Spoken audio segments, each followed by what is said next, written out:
皆さんこんにちは、ネストリングスです。今回はこちら、新しく発売されたレオンクローとバイパーテールを使って 3on3 デッキを組んできたのでバトルしていきたいと思います。今回は私野水航がレオンクローを使った 3on3 デッキを、そしてつぶやきさん太郎がバイパーテイルを使います。それではやっていきましょう。行きましょう。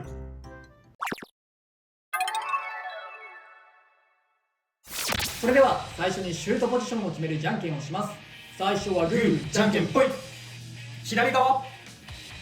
お互いのファーストベイ、せーの、じゃん。コバルトドレイク 360F。 いやー、いきなりそれが出てくるとさ、レアベイゲットバトルで当たりました。やったぜ。怖いよレオンクロー 560B。 ファーストバトル、レディーセット、3、2、1、ゴーシュー。あー怖いよ。いける。いやー、コバルトドレイクやっぱりアタック力が結構あるからな。おい、ナイス。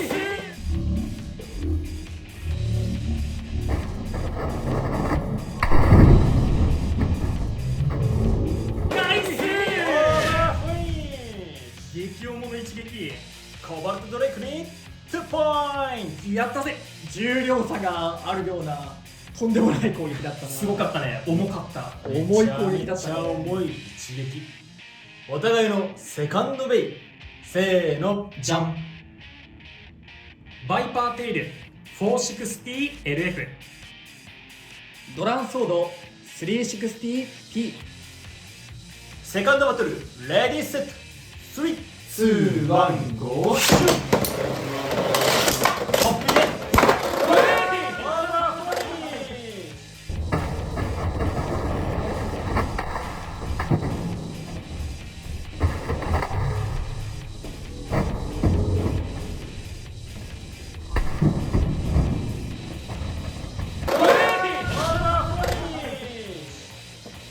バイパーテールに2ポイント。よってこの勝負はつぶやきさん太郎選手の勝利です。やったぜ。なんとも言えん当たった位置が悪かったかな。そうね、なんかあと空中に浮きまくってたね。そうね、上の方に浮いてた感じはするね。それでちょっと踏ん張り効かんかったとこもあるのかも。うん。3on3 バトルの勝敗が決まりましたが、最後までバトルしていきたいと思います。お互いのサードベイ、せーの、じゃん。ナイトランス 580O。 ウィザードアロー 380HN。 サードバトル、レディーセット、3、2、1、ゴーシュー。エクストリームダッシュしちゃダメだよ。なんでそんなエクストリームダッシュするの。いいよ、落ち着いてるこっちは。いいよ。いやー、ちょっと最初のエクストリームダッシュしすぎが、姿勢が崩れて、よし。スピンフィニッシュ。ナイトランスに1ポイン最初のダッシュがそっちはきつかったね。そうねー。あれがなければね、こっちも斜めになってきてたそう、から。最後姿勢崩したからそのままね叩きつけるときにスタミナが残ってればこっちも全然あったんだけど、勝利は。最初の謎のエクストリームダッシュ連発がな、スタミナだいぶ削っちゃったな。はい、ということで今回はレオンクローとバイパーテイルのパーツを使った 3on3 バトルをやってきましたが、いかがだったでしょうか。いやー、正直ね、まあ、今回のバトルから皆さんがこの映像を見て得られるものってだいぶ少ないと思うんですけどいや結構ね、こう難しいパーツかなっていうのが、まあブレードはね、まずブレードは感じてるかな、っていうのも、そのどっちともね、まだこれ発売日の収録なんで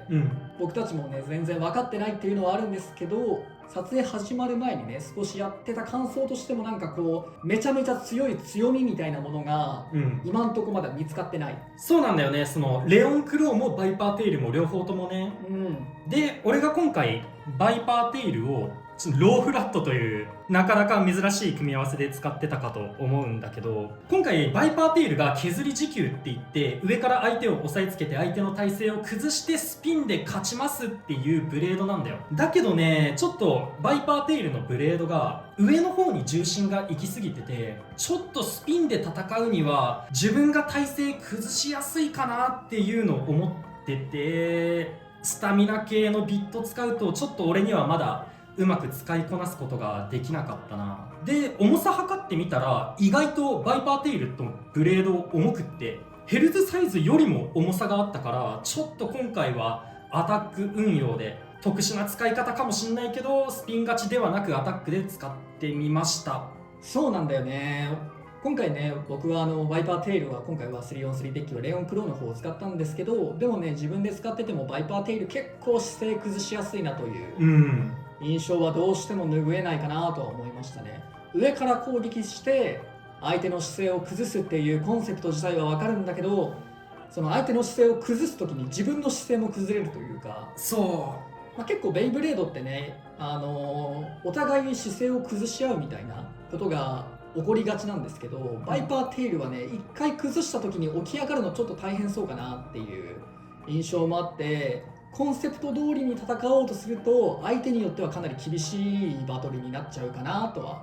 思ったね。もし今後ね、体勢をめちゃめちゃ崩しづらい安定感のあるビットとかが出てきたら、バイパーテイルの価値はぐっと上がると思うんだけど、今のビットだとね、なかなかちょっと難しいとこあるな。でもね、今聞いてて思ったんだけど、そのビットが出たら相手もして崩さんくなるのよ。そうか、そうなるか。強みが活かせなくなっちゃう。そうお互いね、姿勢崩さなくなるだけなんで、そうなっちゃうか。結局強みを生かすことなく単純な持久戦でじゃあ勝てるかって言われるとちょっと厳しいところはあるかなっていう感じになるので、そうね、なんかデメリットはあるけど姿勢は崩しにくいとか、かなり上を取れるとか、そういうのが来ない限りはちょっと厳しいかな。あるいはもう内重心になるみたいなラチェットとかね。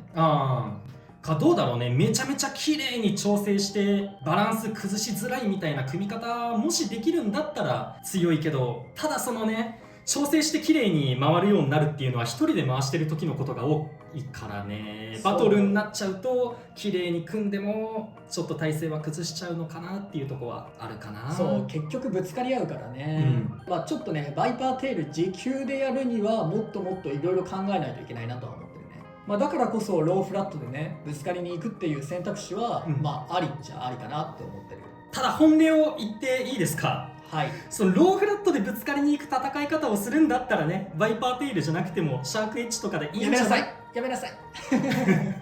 なおさらね、今 3on3 デッキだから、そう3体しかいないから、重い順で上から言うとさ、コバルト、ドレイク、ドランソード、シャークエッジ、このバイパーテイルかな、で多分重量でも4番目だし、じゃあアタック力がめちゃめちゃ高いかと言われると、そこはちょっと疑問が残るものでもあるんで、それこそ例えばヘルズサイズでよくないみたいな、重量は軽いけどあいつも結構弾くじゃんみたいなね。そうあとヘルズはすごいね、やっぱ比べると安定して回るなっていうのはやっぱ感じるんだよな。そう持久勝ちもできちゃうしね。そしてね、あと新しいビットのオーブね、